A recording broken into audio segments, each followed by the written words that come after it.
हर हर महादेव। श्री शिवाय नमस्तुभ्यम। आप सभी कमेंट में हर हर महादेव अवश्य लिखिएगा। आइए आज के वीडियो में हम सोमवार की व्रत कथा का श्रवण करेंगे। सोमवार का दिन भगवान शंकर और माता पार्वती को समर्पित होता है। सोमवार के दिन भगवान शंकर की विधि विधान से पूजा अर्चना करने के बाद सोमवार की व्रत कथा का श्रवण अवश्य करना चाहिए। सोमवार की व्रत को करने से व्यक्ति की सभी मनोकामनाएं पूर्ण होती हैं और जीवन में सुख समृद्धि का वास होता है। आइए अब व्रत कथा का श्रवण करते हैं।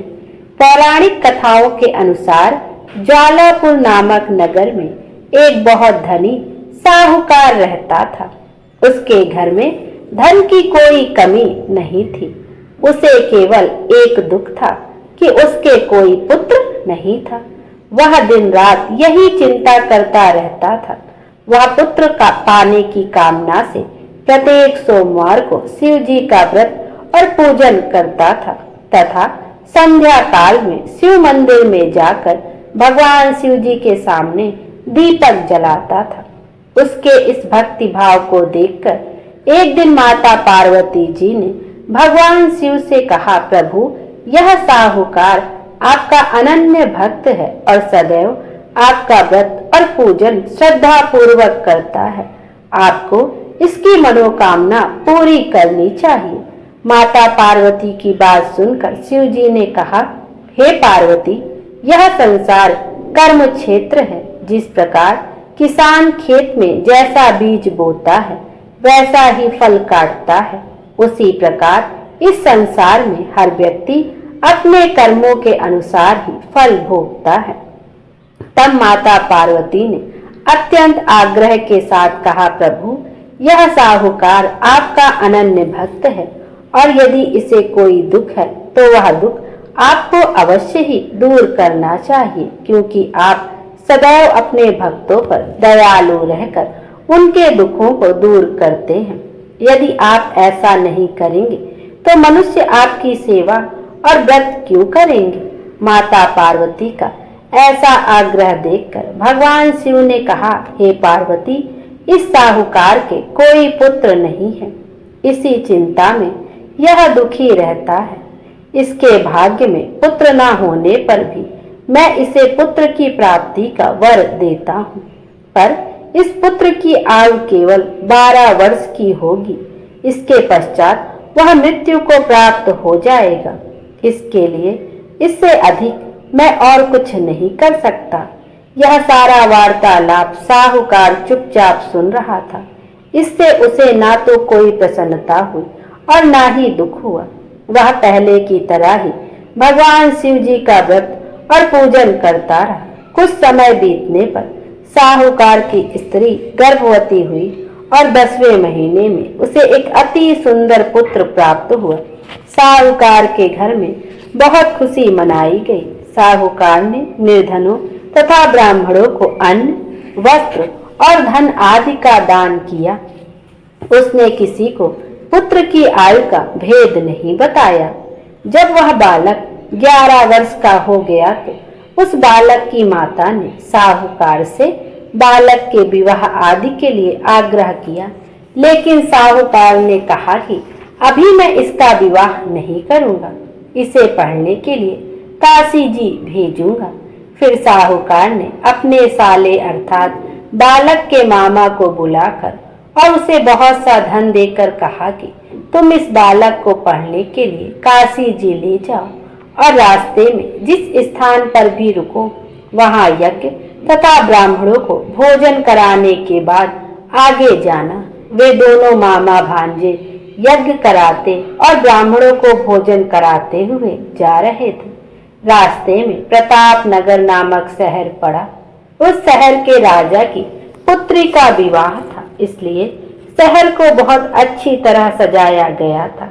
दूसरे राजा का लड़का जो राजकुमारी से विवाह के लिए बारात लेकर आया था, वह एक आंख से काना था।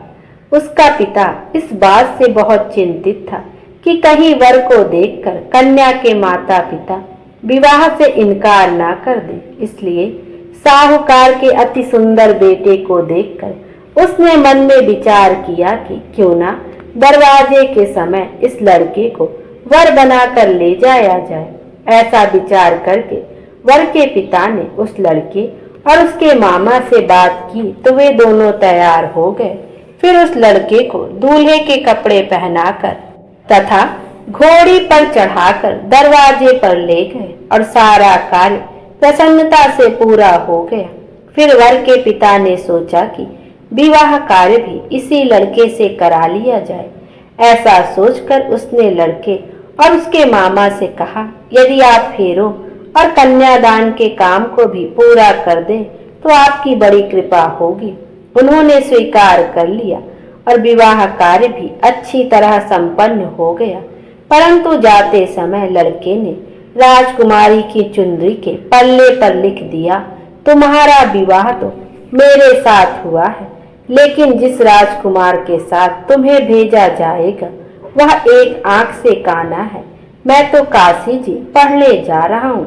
लड़के के जाने के बाद उस राजकुमारी ने जब अपनी चुंदरी पर ऐसा लिखा हुआ पाया तो उसने राजकुमार के साथ जाने से इनकार कर दिया और कहा कि यह मेरा पति नहीं है, मेरा विवाह इसके साथ नहीं हुआ है। मेरा पति तो काशी जी पढ़ने गया है। राजकुमारी के माता पिता ने अपनी पुत्री को विदा नहीं किया और बारात खाली हाथ लौट गई। उधर साहूकार का लड़का और उसका मामा काशी जी पहुंच गए। वहां जाकर उन्होंने यज्ञ करना और लड़के ने पढ़ना शुरू कर दिया। जब लड़के की आयु 12 वर्ष की हो गई तो उसकी मृत्यु का दिन समीप आ गया। लड़के के मामा को इस बारे में कुछ पता नहीं था। उस दिन उन्होंने यज्ञ का आयोजन किया हुआ था कि लड़के ने अपने मामा से कहा, मामा जी आज मेरी तबीयत कुछ ठीक नहीं है। मामा ने कहा, अंदर जाकर लेट जाओ। लड़का अंदर जाकर लेट गया और थोड़ी ही देर में उसके प्राण निकल गए। यज्ञ के बीच में जब उसके मामा ने आकर देखा कि वह मृत अवस्था में पड़ा है तो उसे बहुत दुख हुआ। उसने यज्ञ का कार्य अधूरा रह जाने के डर से किसी से कुछ नहीं कहा और संयम रखा। फिर यज्ञ का कार्य समाप्त कर ब्राह्मणों के चले जाने के बाद उसने रोना पीटना आरंभ कर दिया। संयोग से उसी समय शिव पार्वती जी उधर से जा रहे थे। जब उन्होंने जोर जोर से रोने की आवाज सुनी तो माता पार्वती ने भगवान शंकर से कहा, प्रभु कोई दुखिया रो रहा है, उसके कष्ट को दूर कीजिए। जब शिव पार्वती ने उसके समीप जाकर देखा तो वहां एक लड़का मृत पड़ा था। पार्वती जी बोली, प्रभु यह तो ज्वालापुर के साहूकार का लड़का है जो आपके वरदान से उत्पन्न हुआ था। शिव जी बोले, हे पार्वती इसकी आयु इतनी ही थी, आयु पूरी हो जाने के कारण यह मर गया। तब माता पार्वती ने कहा, हे प्रभु आप इस बालक की आयु बढ़ाइए, नहीं तो इसके माता पिता तो तड़प तड़प कर मर जाएंगे। माता पार्वती के बार बार आग्रह करने पर भगवान शिव ने उसको जीवित कर दिया और शिव जी की कृपा से लड़का ओम नमः शिवाय कहता हुआ उठ गया। भगवान शिव और माता पार्वती कैलाश पर्वत को चले गए। तब वह लड़का और उसका मामा उसी प्रकार यज्ञ करते तथा ब्राह्मणों को भोजन कराते हुए अपने घर की ओर चल दिए। रास्ते में वे प्रताप नगर पहुंचे और वहां पर आकर उन्होंने यज्ञ आरंभ कर दिया। जब वहां का राजा उधर से गुजरा तो उसने लड़के को तुरंत पहचान लिया और अपने महल में ले आकर उन दोनों का बहुत आदर सत्कार किया। साथ ही बहुत सा धन और आभूषण वस्त्र देकर उन्हें राजकुमारी के साथ विदा किया। जब वे अपने नगर की ओर पहुंचे तब मामा ने कहा कि पहले तुम्हारे घर जाके सूचना दे आता हूँ। जब उस लड़के को मामा का घर पहुंचा तो साहूकार और उसकी पत्नी घर की छत पर बैठे थे और उन्होंने यह प्रण कर रखा था कि यदि हमारा पुत्र सकुशल लौट आया तो हम नीचे आ जाएंगे, नहीं तो छत से कूदकर अपने प्राण त्याग देंगे। इतने में उस लड़के के मामा ने आकर बताया कि आपका पुत्र सकुशल वापस आ गया है तो उनको विश्वास नहीं हुआ। तब मामा ने शपथ पूर्वक कहा कि आपका पुत्र अपनी स्त्री के साथ आया है। तो सेठ अपनी पत्नी और सगे संबंधियों के साथ नगर द्वार तक गया और आनंद के साथ उनका स्वागत कर उन्हें अपने घर ले आया। वे बड़ी प्रसन्नता के साथ रहने लगे। इसी प्रकार जो व्यक्ति सोमवार का व्रत करके भगवान शंकर तथा माता पार्वती का पूजन करता है अथवा इस कथा को पढ़ता या सुनता है, उसके सारे दुख दूर होते हैं और उसकी समस्त मनोकामनाएं पूर्ण होती है। बोलिए भगवान शंकर की जय, माता पार्वती की जय, उमापति महादेव की जय। आइए अब भोले बाबा की एक अन्य कृपा की कथा का श्रवण करते हैं। नल दमयंती के पूर्व जन्म का वृतांत। इस कथा का आज हम श्रवण करेंगे। पूर्व काल में आबू पर्वत के समीप एक आहुक नाम का भील रहता था। उसकी पत्नी का नाम आहूजा था। वह बड़ी पतिव्रता तथा धर्मशीला थी। वे दंपति बड़े शिव भक्त एवं अतिथि सेवक थे। एक बार भगवान शंकर ने इनकी परीक्षा लेने का विचार किया। वे एक यति का रूप धारण करके संध्या समय आहुक के दरवाजे पर जाकर कहने लगे, भील तुम्हारा कल्याण हो, मैं आज रात भर यहीं रहना चाहता हूँ। तुम दया करके एक रात मुझे रहने के लिए स्थान दे दो। इस पर भील ने कहा, स्वामिन मेरे पास स्थान बहुत थोड़ा है, उसमें आप कैसे रह सकते हैं। यह सुनकर यति चलने को ही थे कि पत्नी ने पति से कहा, स्वामिन यति को लौटाइए नहीं, गृहस्थ धर्म का विचार कीजिए। इसलिए आप दोनों तो घर के भीतर रहें, मैं अपनी रक्षा के लिए कुछ बड़े शस्त्रों को लेकर दरवाजे पर बैठी रह जाऊंगी। भील ने सोचा कि यह बात तो ठीक ही कहती है, परंतु इसे बाहर रखकर मेरा घर में रहना ठीक नहीं, क्योंकि यह अबला है। अतएव उसने यति तथा अपनी पत्नी को घर के भीतर रखा और स्वयं शस्त्र धारण कर बाहर बैठा रहा। रात बीतने पर हिंसक पशुओं ने उस पर आक्रमण किया और उसे मार डाला। प्रातः होने पर जब यति और उसकी पत्नी बाहर आए तो उसे मरा देखा। यह देखकर यति बहुत दुखी हुए, पर भीलनी ने कहा, महाराज इसमें शोक तथा चिंता की क्या बात है, ऐसी मृत्यु तो बड़े भाग्य से ही प्राप्त होती है। अब मैं भी इनके साथ सती हो जाऊंगी, इसमें तो हम दोनों का ही परम कल्याण हो गया। यूं कहकर चिता पर अपने पति को रखकर वह भी उसी अग्नि में प्रविष्ट हो गई। तब भगवान शंकर डमरू, त्रिशूल आदि आयुधों के साथ प्रकट हो गए। उन्होंने बार बार उस भीलनी से वर मांगने को कहा, पर वह कुछ ना बोलकर सर्वथा ध्यान मग्न हो गई। तब भगवान ने उसे वरदान दिया कि अगले जन्म में तुम्हारा पति निषेध देश में राजा वीरसेन का पुत्र नल होगा और तुम्हारा जन्म विदर्भ देश के राजा भीमसेन की पुत्री दमयंती के रूप में होगा।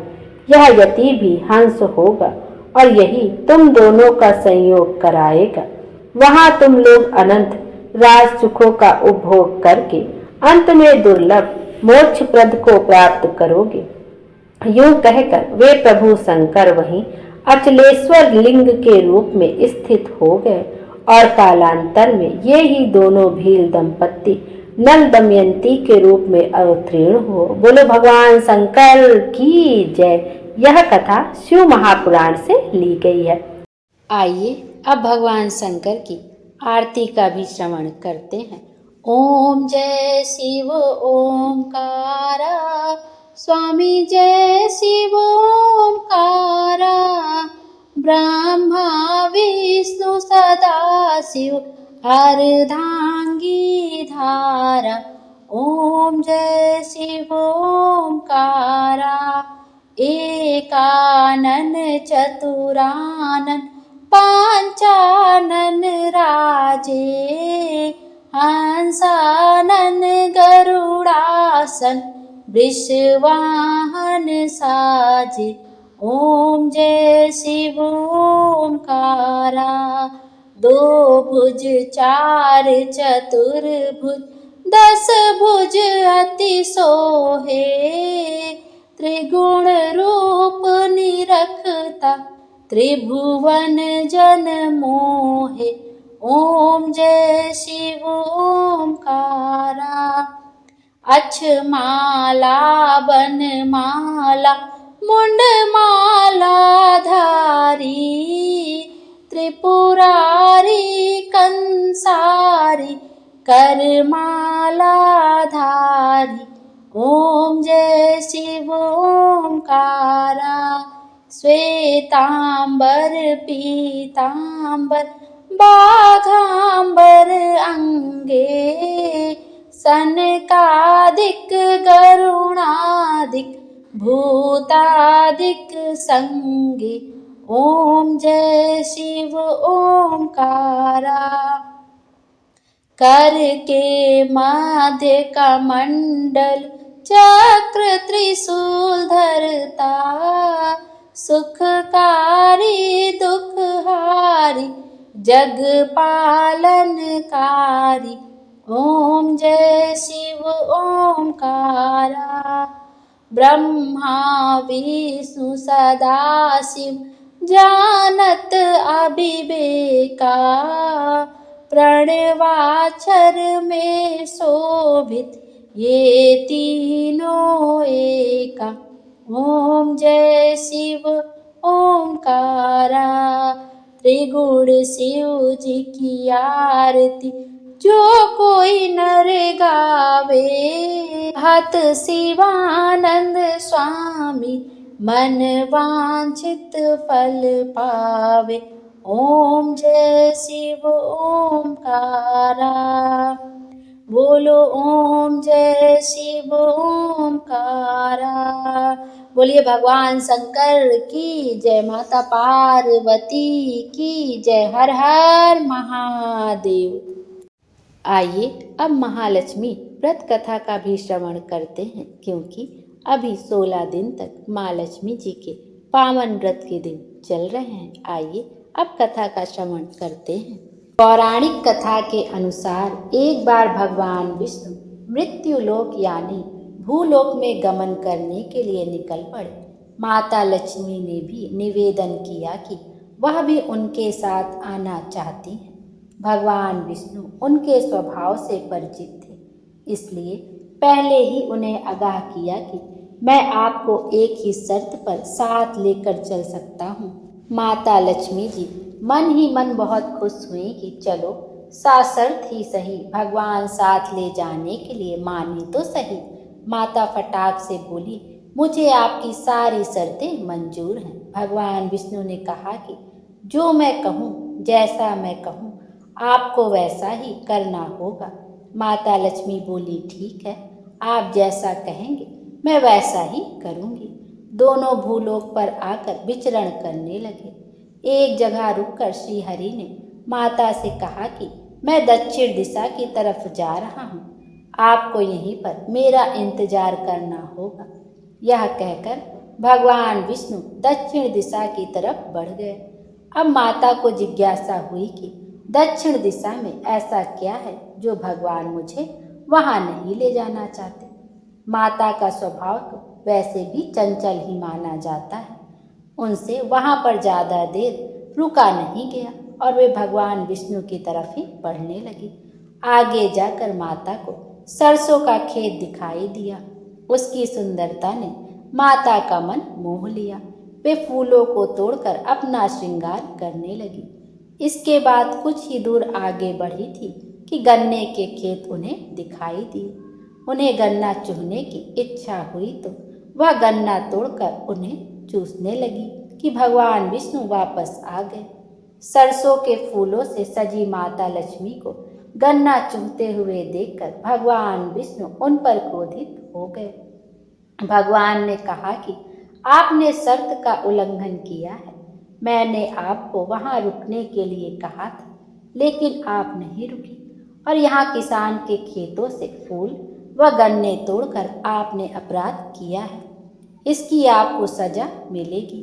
भगवान विष्णु ने माता लक्ष्मी को 12 वर्ष तक किसान की सेवा करने का श्राप दे दिया और स्वयं क्षीर सागर में गमन कर गए। अब विवश होकर माता लक्ष्मी को किसान के घर रहना पड़ा। एक दिन माता लक्ष्मी ने किसान की पत्नी को देवी लक्ष्मी की प्रतिमा की पूजा करने को कहा और बोला कि इससे तुम जो भी मांगोगी तुम्हें मिलेगा। कृषक की पत्नी ने वैसा ही किया। कुछ ही दिनों में उनका घर धन धान्य से पूर्ण हो गया। हंसी खुशी समृद्धि में 12 साल का समय बीत गया। जब भगवान विष्णु माता लक्ष्मी को लेने के लिए आए तो किसान ने माता को ना जाने देने का हठ किया। इस पर माता लक्ष्मी ने कहा कि कार्तिक कृष्ण पक्ष की 13 के दिन यदि वह विधि पूर्वक मेरी पूजा करे तो वह उसके घर से कभी नहीं जाएंगी, लेकिन वह इस दौरान उन्हें दिखाई नहीं देंगी। वह एक कलश की स्थापना करे और उसमें कुछ धन रखे, यानी धन ही लक्ष्मी का रूप होगा। इस प्रकार 13 के दिन किसान ने माता के बताए अनुसार ही पूजा कर कलश स्थापना की और किसान का घर धन धान्य से पूर्ण रहने लगा। तब से लेकर आज तक माता लक्ष्मी की पूजा करने की परंपरा चली आ रही है। बोलिए माता लक्ष्मी की जय। आइए अब एक अन्य पौराणिक कथा का श्रवण करते हैं। प्राचीन काल में एक बार एक गांव में गरीब ब्राह्मण रहता था।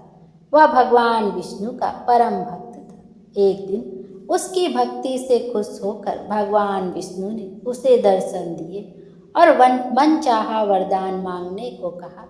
ब्राह्मण ने कहा कि उसके घर में हमेशा लक्ष्मी जी का वास हो। इस इच्छा को जानने के बाद विष्णु जी ने कहा कि उसे लक्ष्मी तो प्राप्त हो सकती है, लेकिन उसके लिए उसे थोड़ा प्रयत्न करना होगा। भगवान विष्णु ने कहा कि मंदिर के सामने एक स्त्री रोज आती है और यहाँ आकर उपले बांधती है। तुम बस अपने घर उन्हें आने का निमंत्रण देना। वह स्त्री ही देवी माँ लक्ष्मी है। अगर वह स्त्री तुम्हारे घर आती है तो तुम्हारा घर धन धान्य से भर जाएगा। इतना कहकर भगवान विष्णु अदृश्य हो गए। अगले दिन सुबह 4 बजे ब्राह्मण मंदिर के सामने बैठ गया और जब धन की देवी माँ लक्ष्मी उपले पातने आई तो ब्राह्मण ने उन्हें अपने घर में आने का निवेदन किया। ब्राह्मण के वक्तव्य को सुनकर माँ लक्ष्मी जी समझ गई कि ये सब विष्णु जी का ही किया धराया है। माता लक्ष्मी ने कहा कि तुम 16 दिन तक महालक्ष्मी व्रत को विधि पूर्वक करो और रात दिन चंद्रमा को अर्घ दो तो मैं तुम्हारे घर आऊंगी। देवी के कहे अनुसार ब्राह्मण ने देवी का व्रत एवं पूजन किया और उत्तर की दिशा की ओर मुख करके लक्ष्मी जी को पुकारा।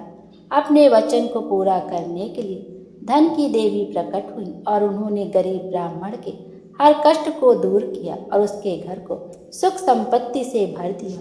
बोलिए माँ लक्ष्मी की जय। माता लक्ष्मी हम सब की मनोकामना पूर्ण करें, हमारे जीवन को खुशियों से भर दे। Thank you.